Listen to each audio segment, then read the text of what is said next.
Bueno, Adamón, bienvenido. Un largo viaje desde La Plata a esta parte para llegar y para conversar un rato. Muchos temas, vos sabés que tuve que tomar nota. Cada vez que viene Hugo, como él tiene un entramado que es complejo, pero es simple, porque en definitiva investiga la corrupción y el lavado de dinero. ¿Por qué nos tiene que importar el lavado de dinero? ¿Por qué a la gente que nos mira es cercana esa agenda? Por un lado, desde lo económico, porque te hace un descalabro completo de todos los precios, valores y demás, te rompe un mercado. Pero más importante todavía, por el lado social. Es un destructor de economía, de comunidad, altera todos los parámetros, terminaste con narcos que terminan ofreciendo, por ejemplo, beneficios sociales, y terminás con muchos criminales ofreciendo los servicios que el Estado no presta. Entonces, el O sea, lavado suplen lo que el Estado no presta con esa plata. y el lavado entonces termina convirtiéndose, el lavado, y a veces es el lavado de la corrupción, a veces el lavado del narcotráfico, termina desarmando una sociedad. Lavado que te suena por ahí lejano, pero si te llevo al Principado de Andorra, ¿no? Con una empresa que se llama Jonestur. ¿Por qué ese Principado de Andorra no es cercano a los argentinos?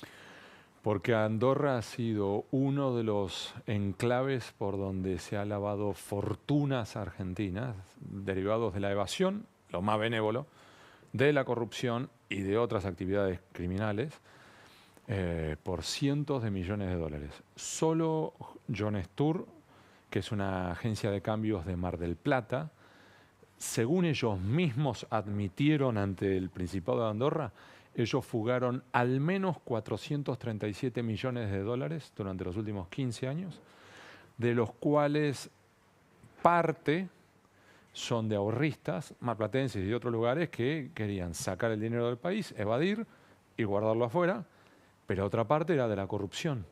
Y tenés entonces algunos arrepentidos que han relatado ante la justicia de yo moví dinero, por ejemplo, de Daniel Muñoz. Esta foto tiene que ver un poco Claro. con eso. Contanos, porque uno se olvida, obviamente Néstor Carlos Kirchner no nos olvidamos, pero Y el señor de atrás es Daniel Muñoz, quien era secretario privado de la familia Kirchner, en particular de Néstor, pero trabajaba con toda la familia. Ese hombre terminó involucrado en múltiples investigaciones. Bueno, está mencionado el caso Cuadernos.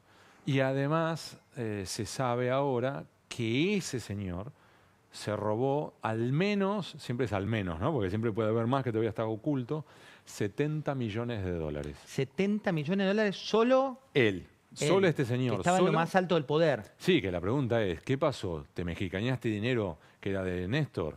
¿O cobrabas tu propio dinero por ofrecer servicios propios? Y bueno, yo a través de Presidencia muevo unos teléfonos y cobró él. No se sabe, y encima este señor, aclaremos, ha fallecido. Lo que sí se sabe, porque su contador, Víctor Manzanares, su mujer, Pochetti, y otros, como Todisco, que eran como si fueran los que manejaban su dinero, han admitido que este señor tenía al menos 70 millones de dólares que sacó de la Argentina, que parte fue a través de Andorra, termina rebotando desde Andorra, cruza el Atlántico otra vez y se ubican en Turks and Caicos, que es una isla, en Miami, e incluso para los que han ido a Nueva York, el Hotel Plaza, frente al Central Park, se compró 2 departamentos.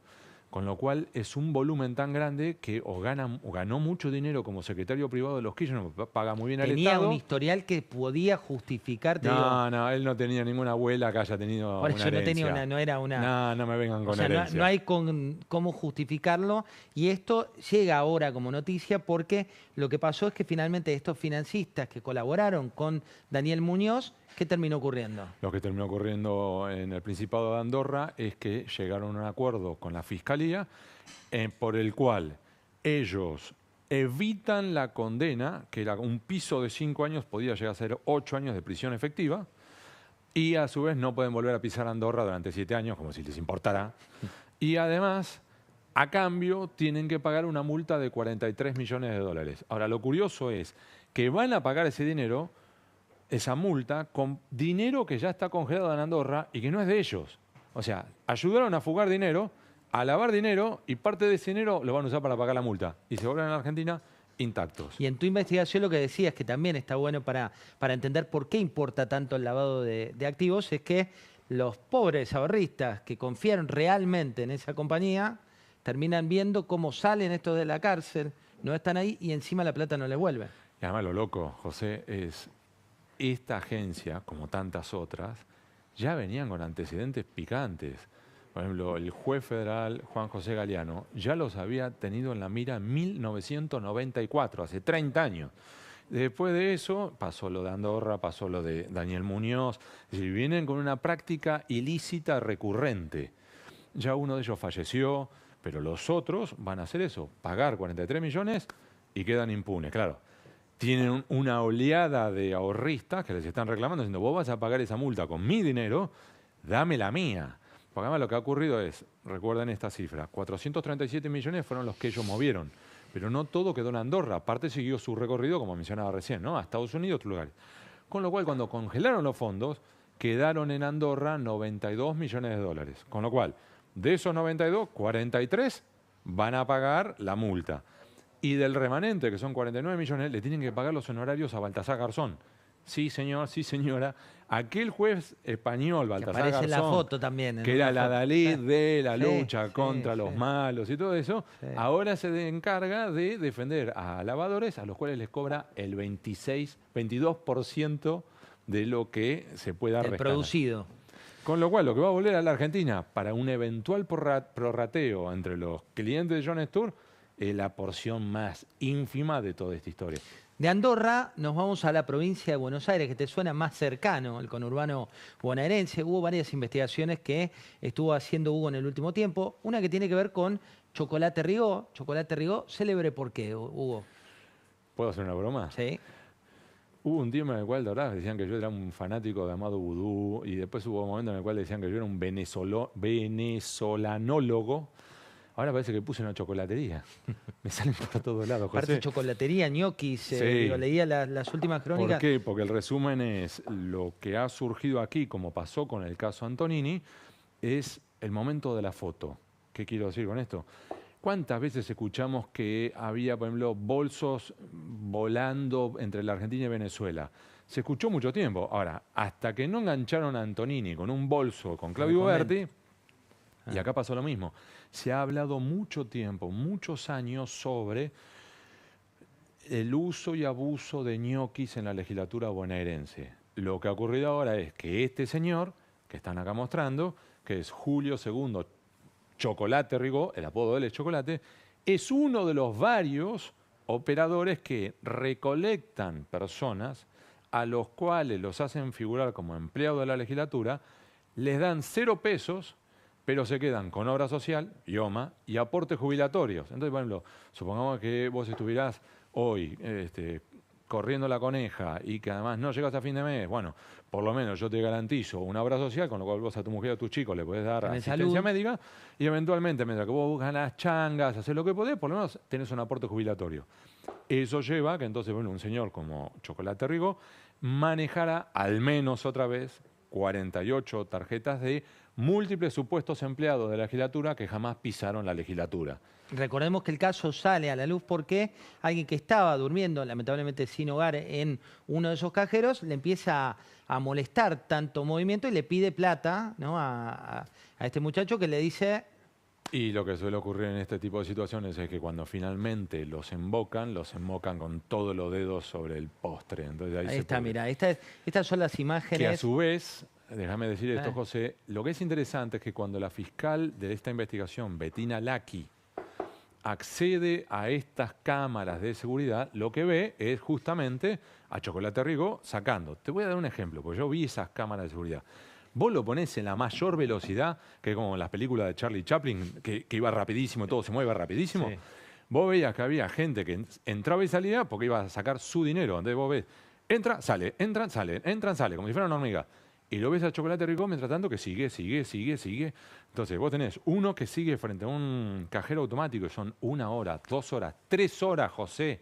3 horas metiendo. Aparte de una sensación de impunidad. Recordemos los horarios, ¿no? Porque van a contramano. Pero eso es inteligente, porque si, mirá, si vas al mediodía y ocupás durante 3 horas un cajero automático, he cantado que se va a armar un escándalo. Si vos vas a las 5 de la mañana, estás solo. Eventualmente lo que ocurre es aquel que está yendo al trabajo a las 5 de la mañana, 6 de la mañana, o vuelve de un trabajo nocturno, entra al cajero, saca lo suyo y se va. Este seguía. Y lo que encuentra la fiscal Lacchi es que está Chocolate Rigó y de repente ella detecta que pasan por atrás dos personas, un hombre y una mujer, que incluso le hacen a Chocolate, le hacen ting y lo palmean y siguen. Entonces la pregunta ahí para la doctora Lacchi fue, ¿y estos quiénes son? Que lo conocen a Chocolate y al igual que Chocolate Rigó, se quedaron en los cajeros. Entonces ya pasó de ser 1 a eventualmente 3 chocolates. Pide datos, obtiene imágenes y ahí es donde a su vez nosotros logramos revelar que ese es Hugo Muguerza y su pareja Josefina Ortellado. Bueno, ahora encontramos otro chocolate que es Hugo Cini, que lo curioso era, ya también la justicia lo tenía en la mira porque su yerno, Barra Brava, que a su vez manejaba con él cheques de empleados, cooperativas, un taxi trucho, completa le hicieron. Y siguen saliendo a la luz datos iniciales de otros chocolates. Acá te pregunto, esta foto Este señor que estaba es en tu artículo, es Hugo Cini. Hugo Cini, el de la derecha, y el gobernador Axel Kicillof. Esto es una foto, viste que las fotos a veces pueden ser casuales o causales. Digo, esto más allá de un documento fotográfico, implica que la investigación va hacia lo más alto del poder político en la provincia, abarca todos los partidos. ¿Cómo juega? En este caso en particular, Sí. aclaro, el señor de la derecha, Hugo Alberto Cini, él es congresal del Partido Justicialista de la provincia de Buenos Aires.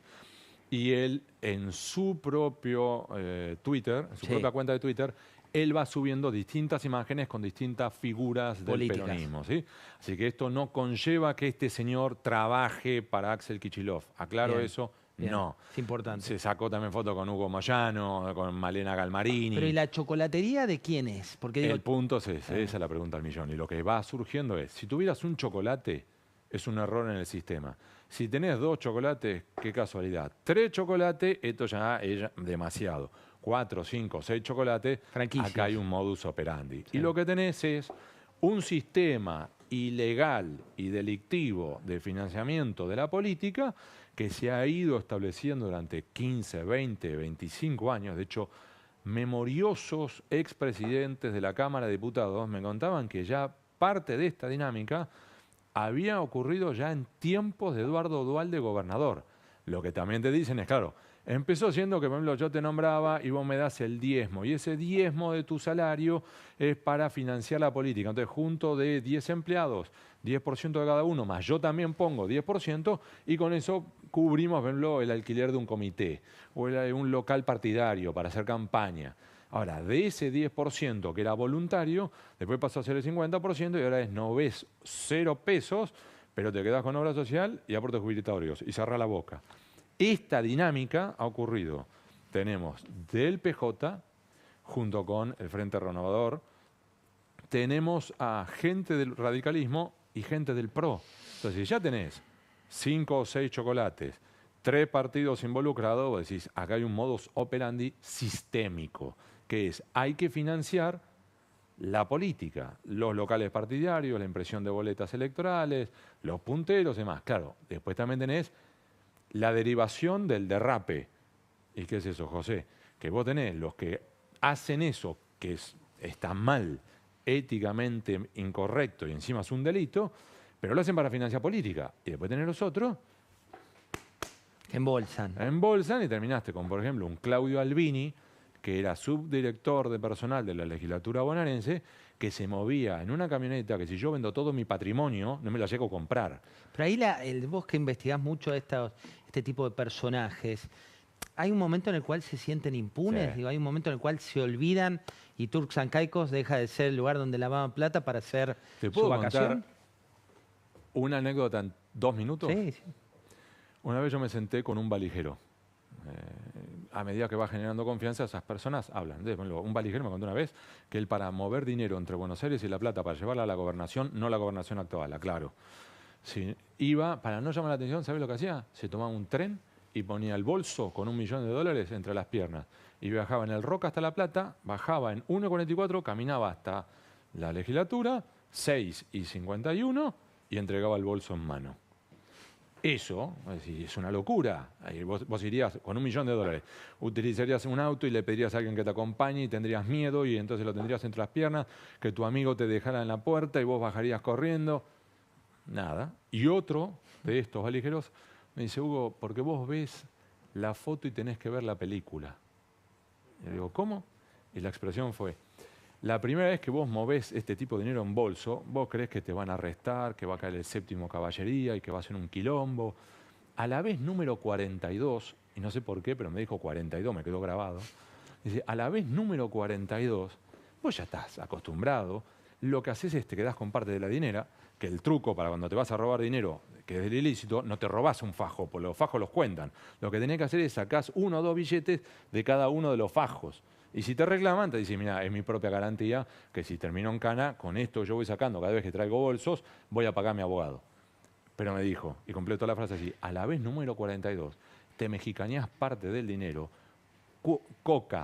cocaína, putas y champán en el Hotel Sheraton y te enganchan porque le tocaste el trasero a la mucama, llamaron a la policía y la policía dice, esta es la mía. Y saliste, esto es toda la frase que me dijo, sí. Y saliste por televisión con la cocaína, las putas, el champán, la mucama gritando que le tocaste el trasero y tu suegra diciendo, yo siempre supe que José era un delincuente. Claro, lo ve de afuera y parece una operación, no. En la vez número 42, se pasaron de rosca. Es cuando se sobregiran, cuando... Chocolate Rigó, 3 horas en un cajero automático de la Ciudad de La Plata, y cuando alguien le pidió ayuda, en vez de decirle, sí, ahí voy, le dijo, andate a la puta que te parió. Y esa persona reaccionó, salió, buscó a la policía y dijo, hay un señor acá adentro que me insultó y que además hace 3 horas que está en un cajero. La mesa siempre es redonda, ¿no? Hay que saberlo, no solo los honestos, sino... Y vos imagínate a un Chocolate Rigó que lo que hacía, literal, era, metía la tarjeta, sacaba el dinero, agarraba una bolsa por socio y me tiraba el dinero ahí adentro. Increíble. 3 horas haciendo esto. Pero el camino, la trazabilidad, como dicen ahora, no está todavía, ¿no? De las bolsas. No. La pregunta del millón es esa, es ¿quién está más arriba? Que por ahora están todos calladitos y viendo a ver si los Salvini y siguen cerrando la boca o en algún momento por desesperación, hartazgo o lo que fuere. Bueno, el Yategate fue en parte una de las cuestiones donde te olvidás, ¿no? Digo, las fotos... A la vez número 42. A la vez número 42 ya no valían las fotos.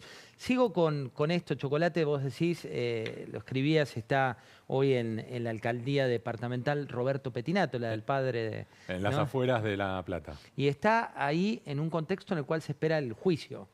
Esto ahora va encaminándose a una instancia oral donde deberían estar Julio Rigó, Chocolate Rigó, y además sus 2, si querés, superiores en este eslabón delictivo, que son Claudio Albini, subdirector de personal de la legislatura bonaerense, y Facundo Albini, el hijo de, concejal y apoderado del Frente Renovador de Sergio Massa para la provincia de Buenos Aires. Lo que dijo el juez de garantía, Guillermo Federico Atencio, es ninguno de estos 3 es el jefe de la asociación ilícita. Tenés a Chocolate, que si querés es el penúltimo eslabón, tenés los ñoquis, después vino Chocolate, después vino los Albini. La pregunta es quién está arriba. Y por ahora vienen todos silbando bajito, a ver si los Albini siguen aguantando y se inmolan por el sistema en vez de prender fuego. En minutos voy a ir ahí a la mesa. Hoy tenemos una mesa de lujo de este domingo y nos vamos a meter también en lo que pasa con China en Neuquén o Neuquén en China. Pero quiero preguntarle también a Hugo por los caballos, ¿no? ¿Por qué? Porque hoy vamos trazando, ¿no?, la parte económica, la parte social, la parte de oficialismo, de oposición, y se habla mucho de Lijo como uno de los hombres sindicados por este gobierno para la Corte Suprema de Justicia. Varios de los políticos de ambos partidos de la oposición, silencio de radio. ¿Quién es? Un muy llamativo silencio, ¿eh? Pero muy sonoro el silencio. Sí. Te presento en sociedad. Ahí tenemos, en primer plano, el chiquito, olvidémoslo. Saquémoslo. Tenemos al jockey con una casaca muy peculiar. ¿Qué es esa casaca? Esa casaca es del Stud Jo, el stud de caballos de carrera de, en teoría, en los papeles, Alfredo el hijo, el segundo empezando de la izquierda, y el padre. En la práctica, la gran sospecha siempre que hubo es que el último de la derecha atrás es el juez federal Ariel Lijo, si además de ser hermano de e hijo de, si no era socio de, y fuera eventualmente el socio en las sombras de un stud de caballos de carreras. Un stud, que después pasaron a ser 2 studs, porque tenías el Stud, justamente, Stud-Jo, y el siguiente, que es con el cual a su vez después terminaron comprando un campo a la vera de la Ruta 2. Que estamos hablando de un campo de 45 hectáreas, era una... Ara Generación, Sí, en el cual ellos mismos han contado, 45 hectáreas. orgullosos, que han comprado, por ejemplo, un gran padrillo norteamericano por el cual pagaron $2 millones. Con lo cual la pregunta ¿no?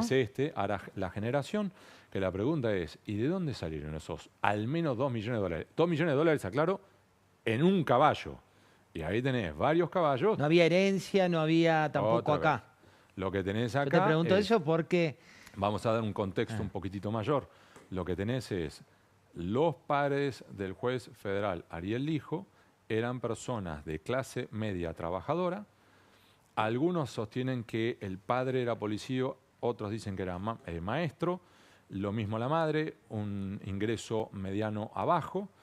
Y el hermano de Ariel Lijo, Freddy Lijo, no había terminado la secundaria y vendía empanadas por las calles de Villa Domínico.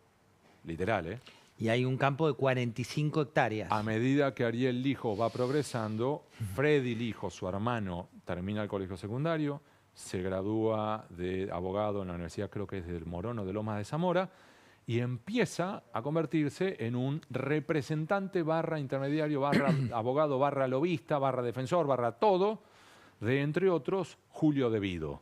Y era un interlocutor, lo que en la jerga nosotros llamamos un operador. Es decir, una de esas personas que tiene los contactos con jueces y fiscales y vamos por las buenas, hace el alegato de oreja. Mirá, dale una mano, fíjate, acaba de morir la mamá, no le podés dar una excarcelación, no le podés... Dale, por favor, haceme la gauchada. Eso sí va por la positiva. Su propia exmujer, la exmujer de Alfredo Lijo, el hermano del juez federal Ariel Lijo, se llama Carla Lago. Carla contaba que en este campo Ariel Lijo era uno de los que daba órdenes, y no solamente el que daba las órdenes, sino que ponía dinero. Con lo cual esto ya entonces no sería solo de Freddy Lijo, sino de los dos. ¿Por qué, Hugo, esto es relevante? Y te hago esta pregunta un poco básica, pero porque tiene que ver con el nombramiento de la Corte Suprema. Correcto. Básicamente porque hay una inferencia y hay una cuestión de transparencia y hay una cuestión de origen de los fondos. Digo, ¿dónde se cruzan los mundos? La pregunta del millón ¿es el juez federal Ariel Lijo un candidato idóneo para la Corte Suprema? Y la idoneidad en el sentido más amplio, es decir, su preparación académica, su recorrido como magistrado, su comportamiento ético, profesional, patrimonial y otros rubros. Es decir, cuando uno hace un análisis para un ministro de la Corte, y deberíamos hacerlo para muchos otros funcionarios también de otros poderes del Estado, pero en definitiva, cuando vas a hacer un análisis para nominar a un ministro de la Corte Suprema, tenés que hacer un análisis muy profundo, porque en la práctica podés terminar colocando a un magistrado en el punto más alto del Poder Judicial de la República Argentina durante ¿cuántos? 5, 10, 15, 20, 25 años, depende de la edad que tenga. Recordemos que la jubilación hoy para un ministro de la Corte son los 75 años, con lo cual estás dando un recorrido. Acordate, José, yo fui corresponsal ante la Casa Blanca.